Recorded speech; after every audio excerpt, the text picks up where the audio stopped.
On 1st May 2025, I told myself that I'm going to restart my life at the age of 24. But fast forward to today, 9th June 2025, nothing has like much changed on the surface. It is basically the same. बस थोड़ी life में good habits add करी हैं, थोड़ा बहुत content भी create किया, but nothing big और इम्पैक्टफुल जैसा कि मैंने दिमाग में प्लान किया था।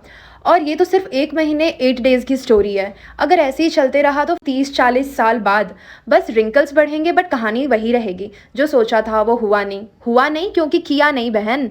इसलिए स्टार्टिंग टुडे मैं सिर्फ करूँगी। सुबह उठ के सनलाइट ली, रेडी हुई और जिम गई।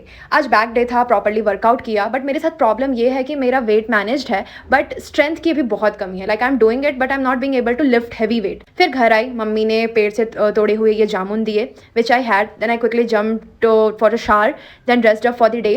आज मेरी back to back 3 meetings थी with 3 different clients from 3 different countries. I prepared my pitch while having breakfast, which was a huge bowl of this salad with pumpkin seeds, 2 eggs and my mandatory protein. फिर सीधा काम पे बैठ गई for almost 4 straight hours. बीच में lunch किया. I need to tell you this that I have enrolled in an online course, diet and nutrition coach, क्योंकि health assumptions पे नहीं, knowledge पे होनी चाहिए, because assume करके तो हम कुछ भी खा सकते हैं, but yeah I need full in-depth knowledge about nutrition.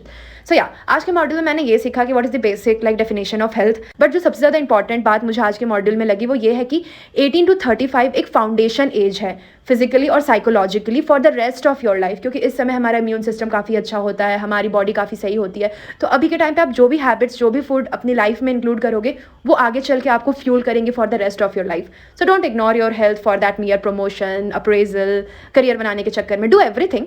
Okay, coming back, then फिर मैंने ऑफिस का काम किया, शाम को डिनर किया और अपनी नाइट रूटीन फॉलो की, that basic simple night care routine.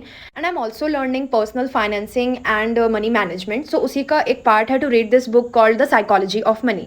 So like उस बुक की शुरुआत में ही ऑथर 2 एग्जाम्पल्स देता है जो ये दिखाता है कि आपका बिहेवियर डिसाइड करता है कि कितना पैसा होगा आपकी लाइफ में। हेल्थ और मनी ये 2 ऐसे टॉपिक्स हैं जो अफेक्ट सबको करते हैं, चाहे कोई इसमें इंटरेस्टेड हो चाहे ना हो।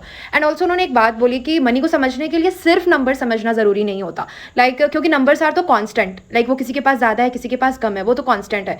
बट जो चीज़ आपके कंट्रोल में है वो है आपका behaviour, habits and psychology towards money.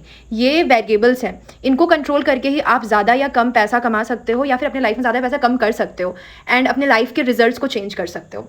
सो या आगे पढ़ूंगी, आगे की समरी आपको बाद में दूंगी। So I am on a mission from procrastination to productivity. This was my day to day and we are only getting started. Good night.